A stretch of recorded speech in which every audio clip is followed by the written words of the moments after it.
Muito bem, nós vamos continuar nossa caminhada aqui em Hebreus. Hebreus capítulo 6, Hebreus 6, 9 a 12.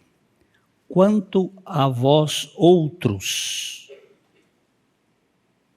todavia, ó amados, estamos persuadidos das coisas que são melhores e pertencentes à salvação, ainda que falamos desta maneira.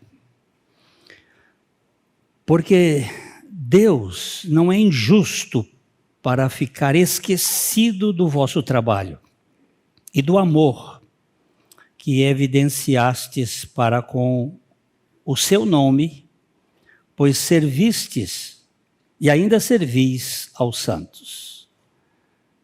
Desejamos, porém, continue cada um de vós mostrando até o fim a mesma diligência para a plena certeza da esperança, para que não vos torneis indolentes, mas imitadores daqueles que pela fé e pela longanimidade herdam as promessas.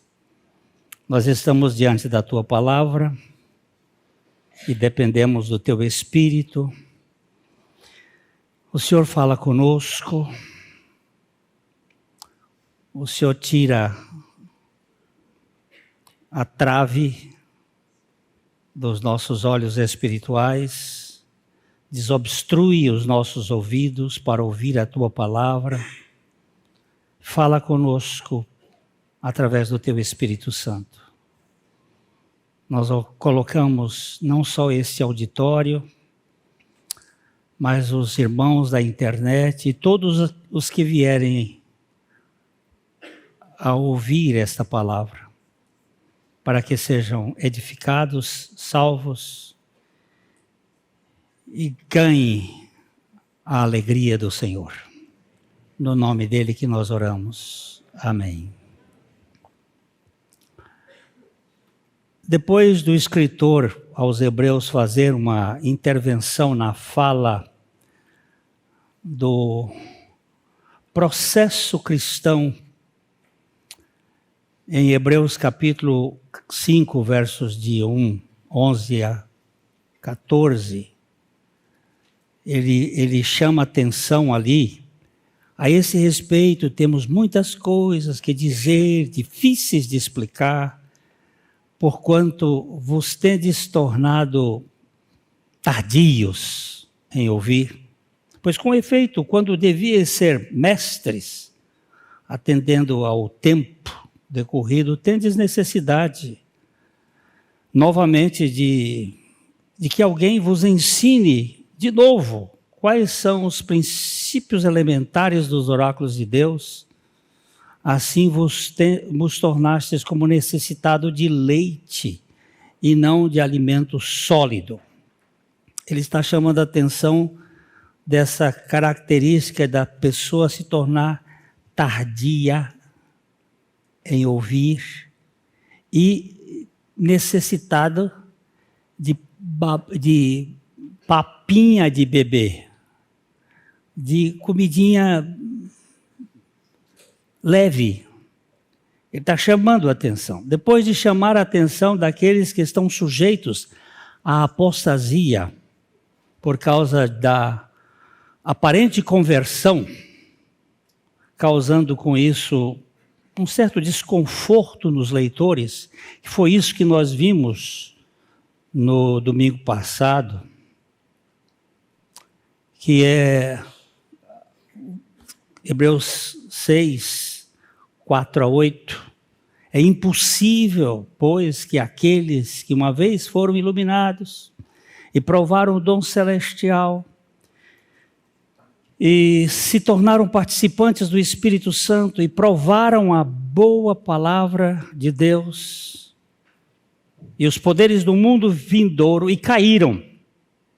Sim, é impossível outra vez renová-los para arrependimento, visto que de novo estão crucificando para si mesmos o Filho de Deus e expondo a ignomínia. O escritor agora procura trazer alguns pontos para afirmar a experiência dos membros da igreja que são realmente regenerados. Com frequência, não é difícil fazer com que os cristãos temam pela segurança da sua salvação. Domingo passado aconteceu isso aqui conosco. Alguns saíram daqui apavorados, com falta de certeza da salvação. Isso é muito frequente. Eu já vi muitos crentes se desestabilizarem diante de uma pregação mais contundente. Ele fica querendo botar a certeza da salvação dentro da sua cachola, da sua cabeça.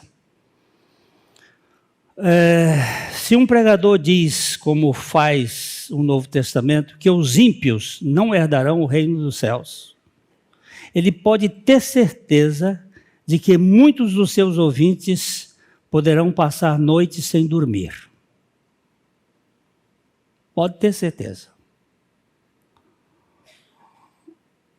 Anteontem eu fui ajudar uma pessoa a descansar.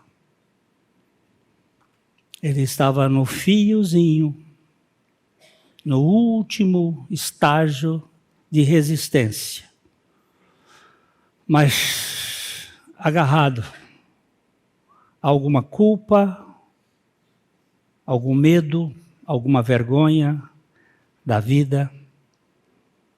Eu fui ao hospital, estive com ele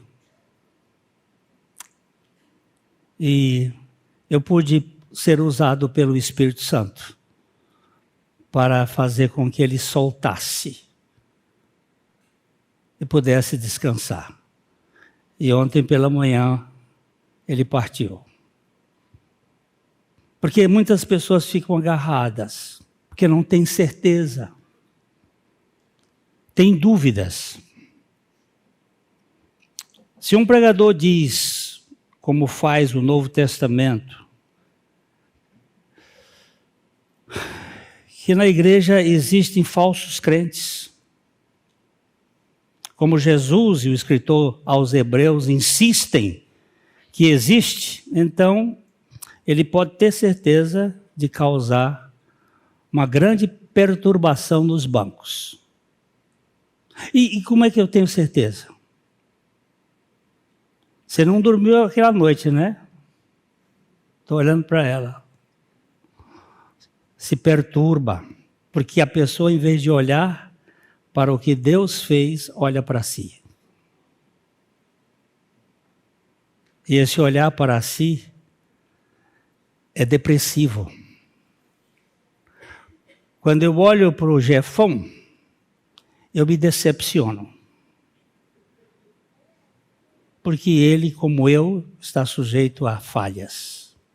Quando eu olho para mim, eu me deprimo.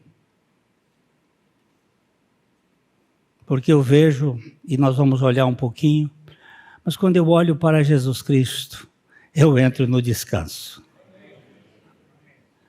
É nisso que nós precisamos entender.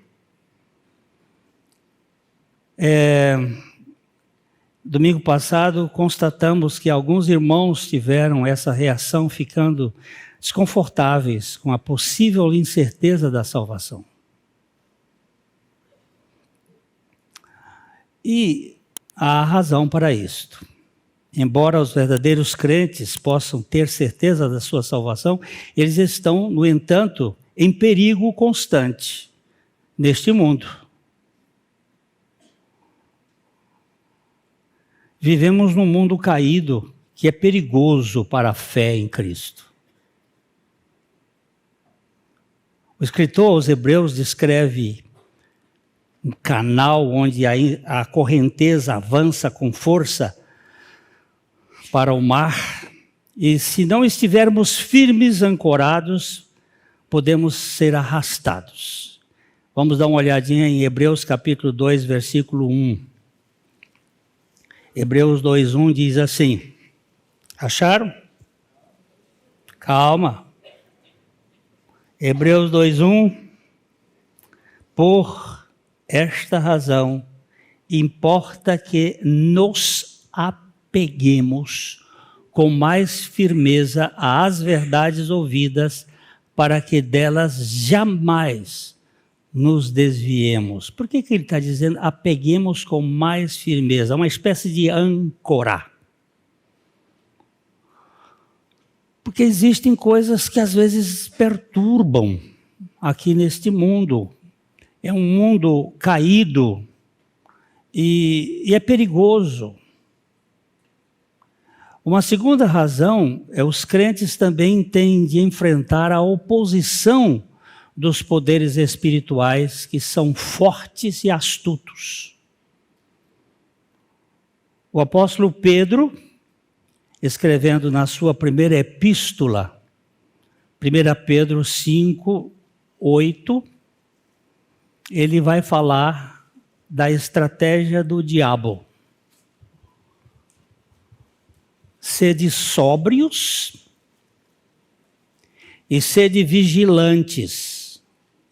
O diabo, o vosso adversário, anda ao derredor como um leão que ruge procurando alguém para devorar.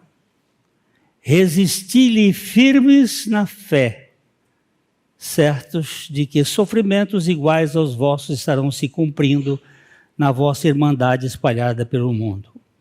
Hoje o Márcio, no estudo que fez, muito precioso, ele deu uma lembrada de que o diabo não é adversário de Deus. Foi você? Acho que foi, ou eu ouvi em algum lugar. Eu estou tão... Mas o diabo não é adversário de Deus. Ele é nosso adversário. Deus esmagaria o diabo com a ponta do seu dedo. E para ele vencer o diabo, ele teve que se encarnar no homem, que é menor do que os anjos.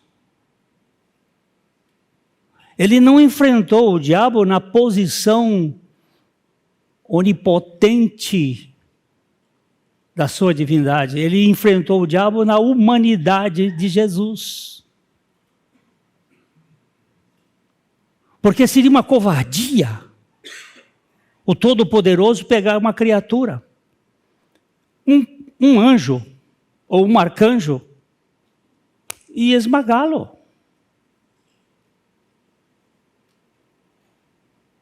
Agora, aqui, nós vemos que o diabo é nosso adversário. E ele anda ao derredor, fazendo as firulas dele, para nos derrubar. Então eu tenho um mundo caído, que é um adversário, e eu tenho o diabo e os seus anjos, os seus espíritos. Hoje eu estava falando com um casal dos Estados Unidos, exatamente porque eles estavam enfrentando uma luta, disse, não focalize nas pessoas. Às vezes nós pomos a pistola ou o rifle em cima da pessoa. Focalize em quem está por trás. Principados, potestades, forças espirituais da maldade. E eles apavoram a certeza da salvação. Além desses perigos que nos rodeiam, os crentes olham para dentro de si e invariavelmente encontram muita coisa que não bate com uma vida espiritual autêntica. A gente vê dentro da gente, a nossa fé parece fraca e o nosso amor pelo mundo parece forte. Eu, às vezes, deixo a reunião de oração para ir assistir um jogo de futebol. Ou não acontece?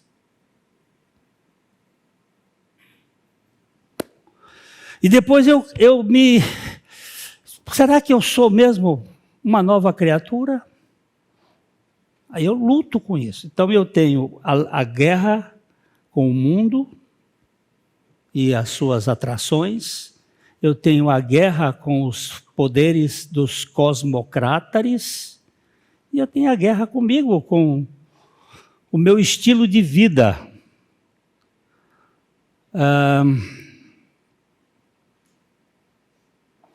Sentimos atrações por coisas que não são compatíveis com uma vida espiritual saudável. Está dentro de nós isso. Aí, será que eu sou salvo?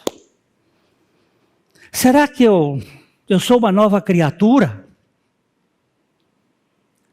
Então, uma pregação, às vezes, pode abalar essas estruturas. Portanto, embora saibamos que os verdadeiros crentes são mantidos seguros pelo poder de Deus, como nos diz 1 Pedro, capítulo 1, versículo 5, vamos dar uma lida. 1 Pedro, capítulo 1, versículo 5. Ele diz que sois guiados, guardados pelo poder de Deus mediante a fé, para a salvação preparada para revelar-se no último tempo. Eu sei que eu estou guardado por Deus. Eu sei que o Senhor tem o meu depósito. Eu estou bem certo de que Ele é poderoso para guardar o meu depósito até o dia final. Eu sei disso. Mas eu, de vez em quando, passo pelas tribulações do voo. Então, a vida cristã, ela sempre corre num contexto de perigo. E a gente passa por esses perigos. Embora o Novo Testamento fale da segurança, é por isso que nunca permite a preguiça ou a complacência. Não existe na fé cristã uma graça indolente. Eu fui salvo e cruzo os braços. Não existe essa ideia. Essa graça paralítica, ela é característica de uma pessoa que não experimentou a regeneração. A fé que nunca é assaltada por dúvidas não passa de uma ilusão. Certamente a certeza que está sempre certa nada mais é do que um sonho. Se você nunca teve dúvida, é que você nunca foi salvo. Mas se você tem dúvida, é para piedar-se daqueles que têm dúvida. E a piedade é exatamente uma das características que vão dirigir a nossa confiança.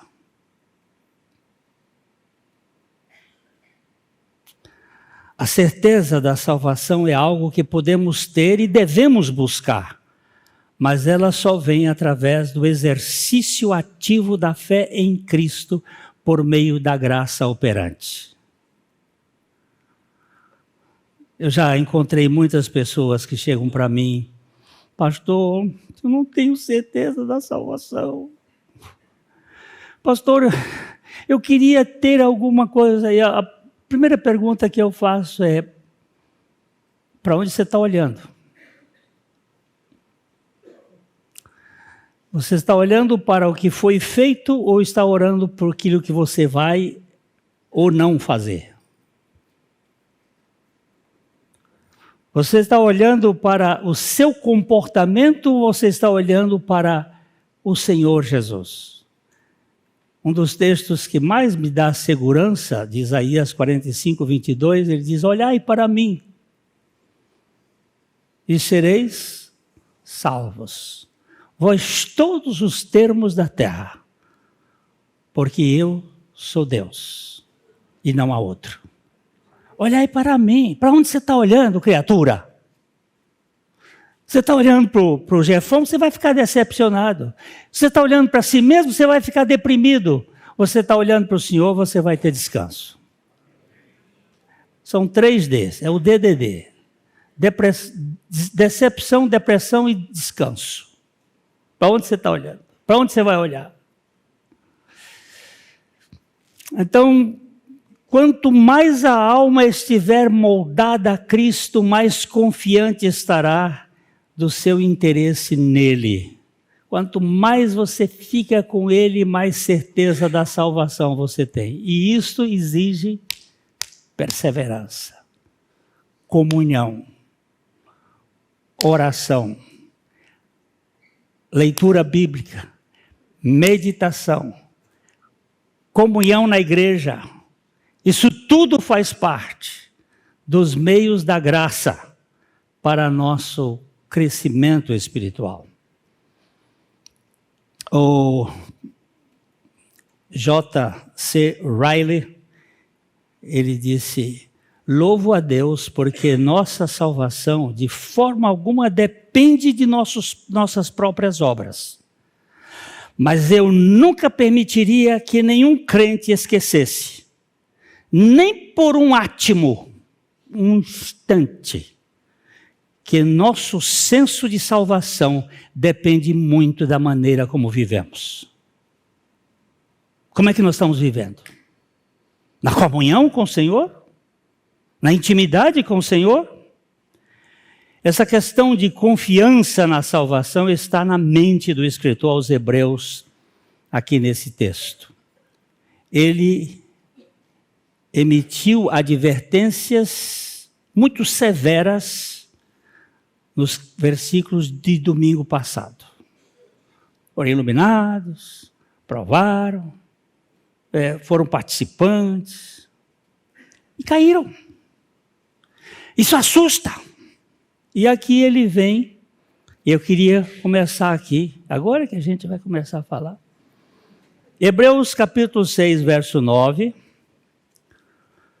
Quanto a vós outros, todavia, ó amados, estamos persuadidos das coisas que são melhores e pertencentes à salvação, ainda que falamos desta maneira.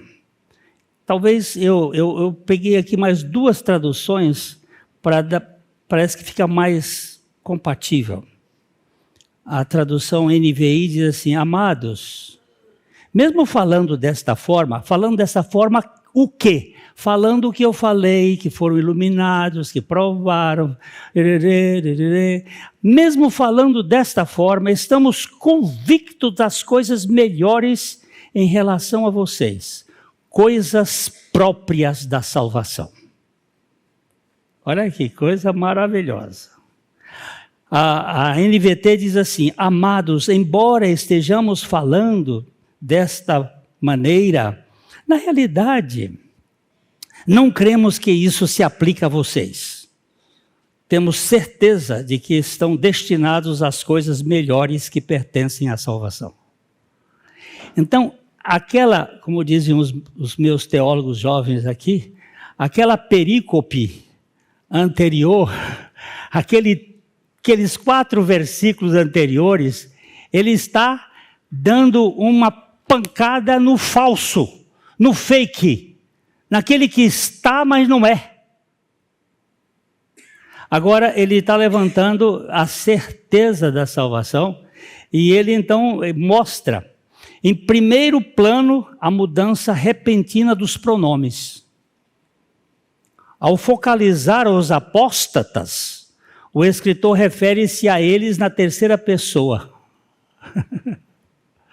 Aqueles, eles, não pertencem ao povo, não pertencem à igreja. Eles estão lá, mas não são de lá. Como diz João, eles saíram do nosso meio, mas eles não eram dos nossos. Se fossem dos nossos, teriam ficado conosco. E eu já contei algumas vezes aqui que eu me assustei uma vez quando eu estava lendo Policarpo, um dos discípulos de João, que foi pastor da igreja de Esmirna e também de Éfeso. O Policarpo disse que certa vez eles foram a uma casa de banho lá em Éfeso. E ele foi com João. E lá entrou Cerinto. Cerinto foi um membro da igreja de João e que era um gnóstico. Que era uma pessoa que tinha uma outra percepção, que Jesus Cristo não veio em carne, que ele não era o Filho de Deus, e que criou uma celeuma que está até os dias de hoje, passando por Ário e por tanta gente na história, e até chegando hoje nós temos aí na teologia essa miscigenação.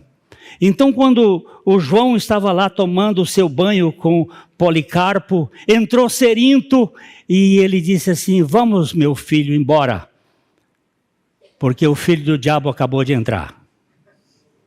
Eu tomei um susto e digo: o apóstolo do amor, meu irmão mais velho do amor, o senhor disse isso? Disse, porque não se faz negócio com essa gente. Eles estão aí. E eles vêm para destruir aquele afeto da humanidade, da irmandade em Cristo Jesus. Mudou da terceira pessoa para a segunda. Agora ele se dirige aos verdadeiros crentes e usa os pronomes da segunda pessoa. Vós ou vocês, no sentido de vocês como segunda pessoa. Vocês têm coisas melhores. A segunda indicação ainda aqui fica mais clara. Ele diz: mas amados, estamos confiantes em coisas melhores a seu respeito. Sim, coisas que pertencem, que acompanham a salvação. O que ele quer dizer com isto? Que aquelas outras coisas não pertencem à salvação. Aquelas 5 que nós falamos domingo não são decorrentes da salvação. Elas podem ser até precedentes da salvação, a iluminação, mas não decorrem da salvação. O que decorre da salvação? Ele vai chamar a atenção nossa aqui, dizendo isto. Olha aqui, vamos olhar de novo aqui. Quanto a vós outros, versículo 9. Quanto a vós outros, todavia, ó amados, estamos persuadidos das coisas melhores que pertencem à salvação. Ainda que nós tenhamos falado desta maneira. Quais são as coisas melhores que pertencem à salvação? Ele levanta 2 coisas, no versículo 10. 2 fortes indicações. Ele vai dizer assim: porque Deus não é injusto para ficar esquecido do vosso trabalho e do amor que evidenciastes para com o seu nome, pois servistes e ainda servis os santos. Qual é a característica daqueles que pertencem à salvação?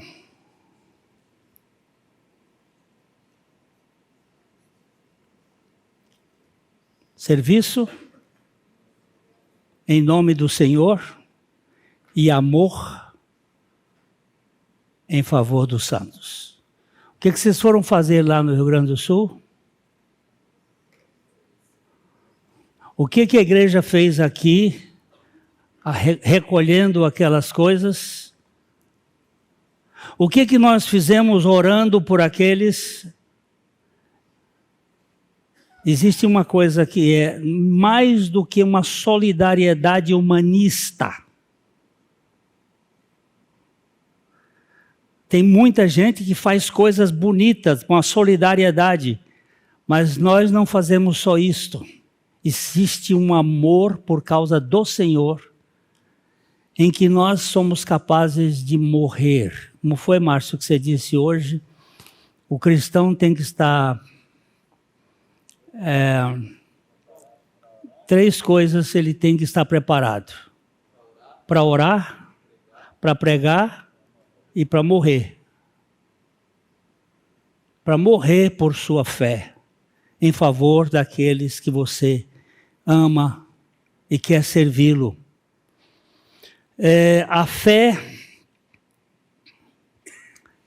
A sua fé manifestou-se numa vida de boas obras, e eles tinham a marca do verdadeiro cristianismo, amor ativo pela família de Deus. Isto é amor ativo, não é um amor platônico. Eles continuaram a servir o povo do Senhor por sua causa e em seu nome, em labor e amor. Há uma diferença entre boas obras, obras e boas obras. Obras e boas obras. As obras são sempre feitas pelo homem. As boas obras são sempre feitas por Deus em nós. As boas obras que Ele preparou para que nós andássemos nelas. Obras fazem parte da mecânica humana. Boas obras da dinâmica do Espírito Santo. Como é que você sabe que uma é obra e outra é boa obra?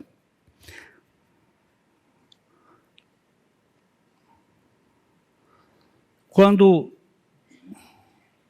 não te dão o apoio, ou não te dão os aplausos depois que você faz uma boa obra, e você louva a Deus, é boa obra.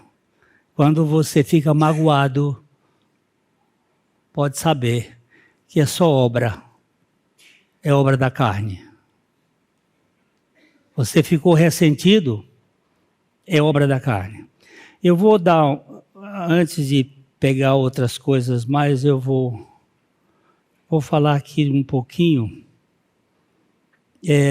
do teste, passando no teste para ser missionário, para ser cristão. Vamos ver se a gente passa nesse teste aqui. Ele é apresentado por The Werner Fromk. Eram 3h da manhã, quando um candidato a missionário subiu a escada que levava à casa do examinador. 3h da manhã, em Londres, num dia frio. Ele foi conduzido à sala de estudos, onde esperou até às 8h por uma entrevista. Chegou às 3h e só foi entrevistado às 8h da manhã. Ao chegar, o velho pastor começou a fazer algumas perguntas. Você sabe soletrar, meu jovem? Sim, senhor. Muito bem, então soletre pedreiro. Aliás, padeiro. P-A-D-E-I-R-O.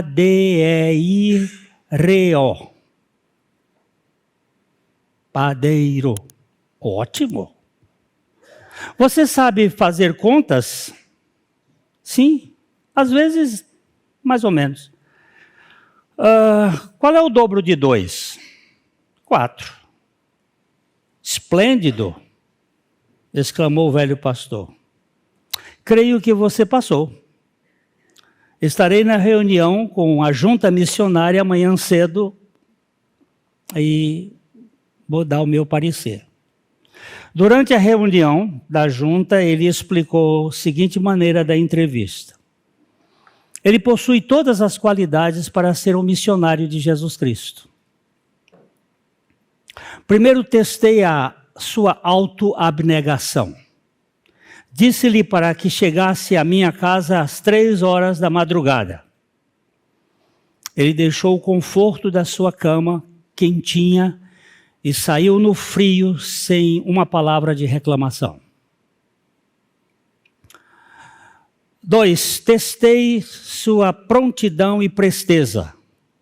ele chegou na hora marcada. 3. Examinei o candidato quanto à sua paciência. Fiz que ele esperasse por 5 horas até que eu o atendesse, mesmo tendo dito a ele que viesse às 3 da madrugada. Testei o seu temperamento. Ele demonstrou muita paz, embora eu tivesse tratado com descaso. Ele não demonstrou qualquer mau humor, nem sequer questionou o atraso. 5. Testei sua humildade. Fiz perguntas a ele que qualquer criança de 5 anos responderia. E mesmo assim, ele não demonstrou qualquer indignação. Portanto, senhores, podem reconhecer que ele possui algumas qualidades de caráter que farão dele um servo dedicado de Jesus Cristo. Ele se parece com o Senhor. Teste simples. Qual de nós passaria nesse teste? O de Werner Fromke diz que a mulher dele, a sua esposa, quando foi para a China para ser missionária, a sua orientadora disse: você tem todas as características externas de ser uma boa missionária. Vamos ver se você tem as características internas. E ele disse: 5 anos depois eu me casei com ela e eu posso garantir que ela tinha as características internas. Ela era uma filha do Senhor. Então, ele está dizendo aqui, meus irmãos, que aqueles que servem o povo de Deus, essa turma tem uma característica muito especial.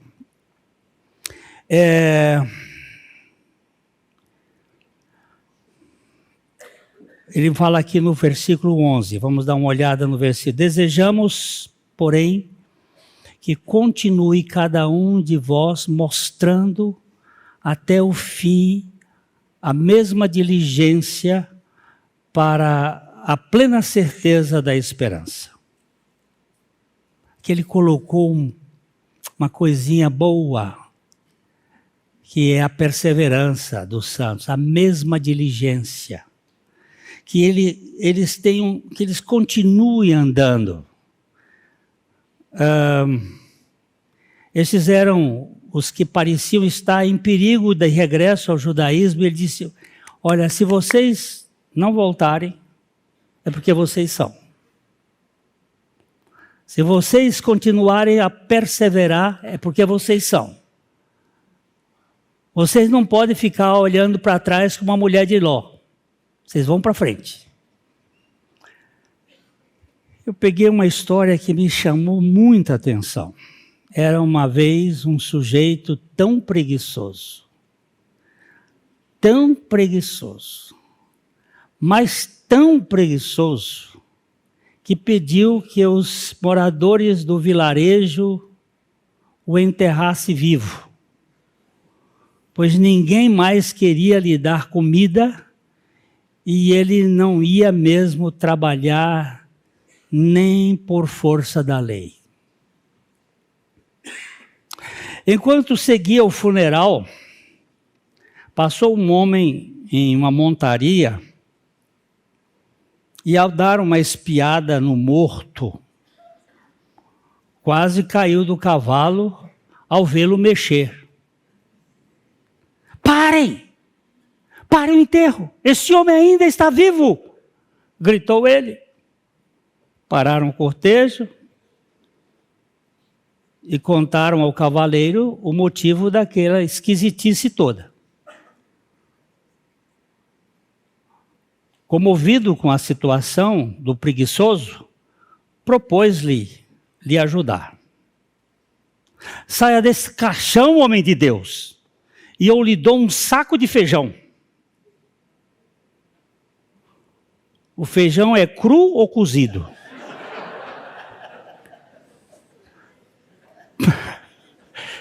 Perguntou o defunto. Claro que é cru, homem. É para você plantar e recomeçar a vida. O preguiçoso pensou e ordenou: toca o funeral. É isso que acontece com essa turma que está na igreja aí, que não quer labutar na sua salvação. Quer prato feito. Não quer andar. Não quer se desenvolver. Eles não devem tornar-se preguiçosos, permitindo que os seus pés se arrastem e o seu espírito fique para trás. Vamos embora! Levanta cedo! Acabou. Não. Vamos embora! Levanta, Maria bonita!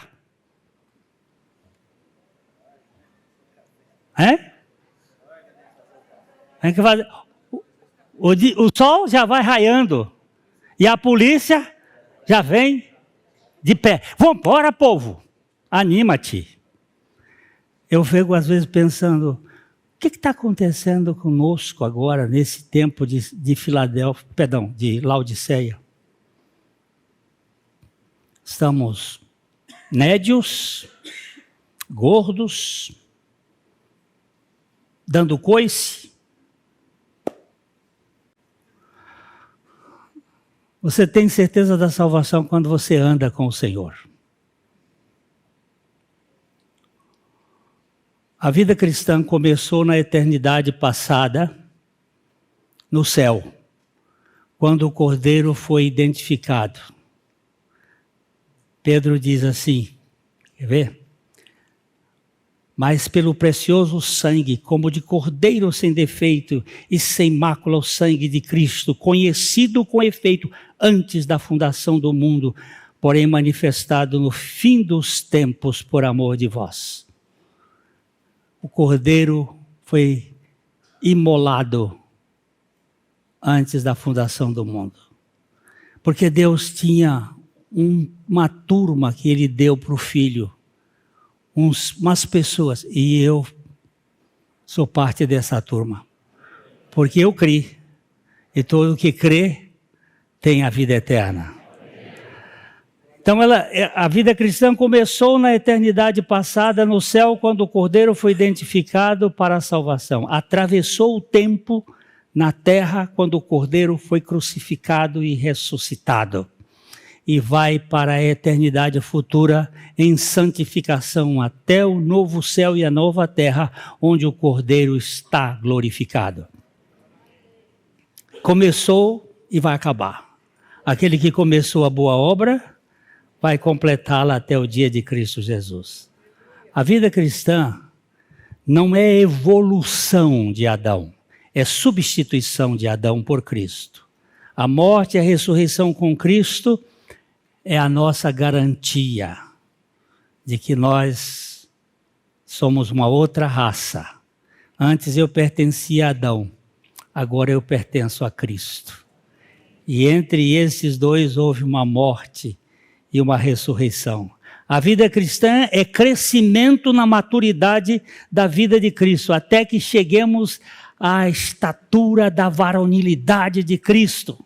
E deixemos de lado essas picuinhas de crianças, de meninos que ficam brigando aí por causa de questiúnculas, de coisinhas, de bobagens.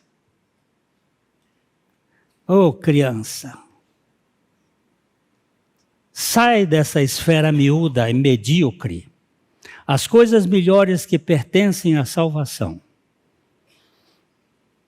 Eu queria só lembrar duas coisas aqui. Deus, Ele esquece de pecado perdoado. Mas Ele não esquece de trabalho realizado. Deus esquece, e hoje nós lemos aqui o texto que foi lido aqui de Jeremias capítulo 31, não ensinará jamais cada um ao seu próximo, nem cada um ao seu irmão, dizendo, conhece o Senhor, porque todos me conhecerão, desde o menor até o maior, diz o Senhor, pois perdoarei as suas iniquidades e dos seus pecados jamais me lembrarei. A cédula que do castigo foi apagada, mas a palavra de Deus nos diz, não me esquecerei dos seus trabalhos e do amor que vocês tiveram para com os santos, fazendo isto em meu nome.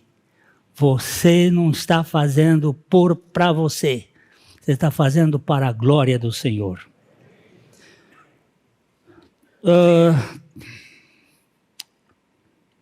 Para Thomas Brooks, a certeza da salvação torna mais leves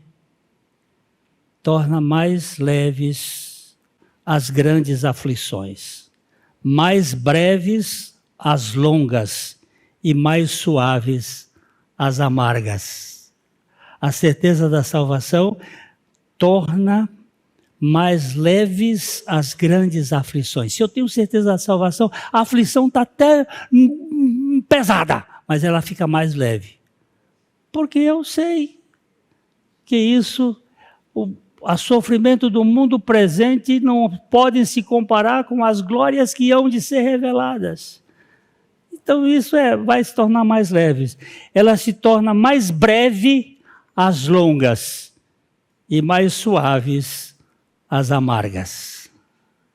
Hoje eu contei de uma história, acho que foi ontem que eu contei essa história, que eu aprendi com um pastor jovem. Costumo aprender umas coisas boas.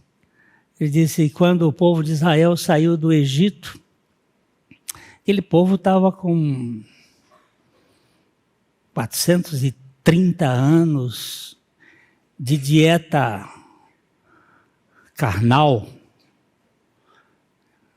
de infecção, de adoecimento, tanto psicológico como físico.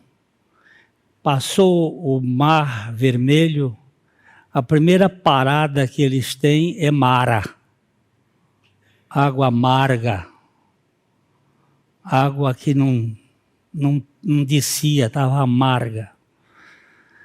Aí tiveram que jogar uma planta dentro daquela água, que é a tipologia do sacrifício de Cristo, para adoçar a água. Mas o que acontece é que recentemente, estudando a composição das águas de Mara, descobriram que as águas de Mara são ivermectina.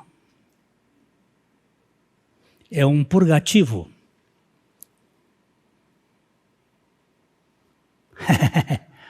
Ai, ai, ai.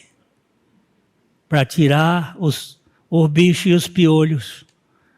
Para tirar a mentalidade cauterizada do Egito. Para tirar essa mentalidade do mundo. Para poder ir para o deserto limpo, sem verminose.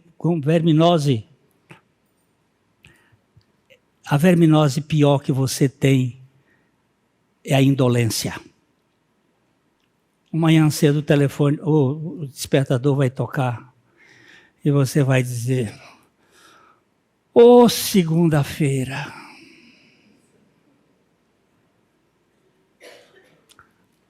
Que Deus tenha misericórdia de você e de mim. E que nós nos levantemos dizendo, Senhor, o que tu queres que eu faça esse dia? Porque a tua misericórdia já foi renovada e ela veio fresquinha. E o que o Senhor quer de mim para desenvolver a minha salvação? Com temor e tremor, sabendo que é o Senhor que realiza em mim tanto querer como efetuar.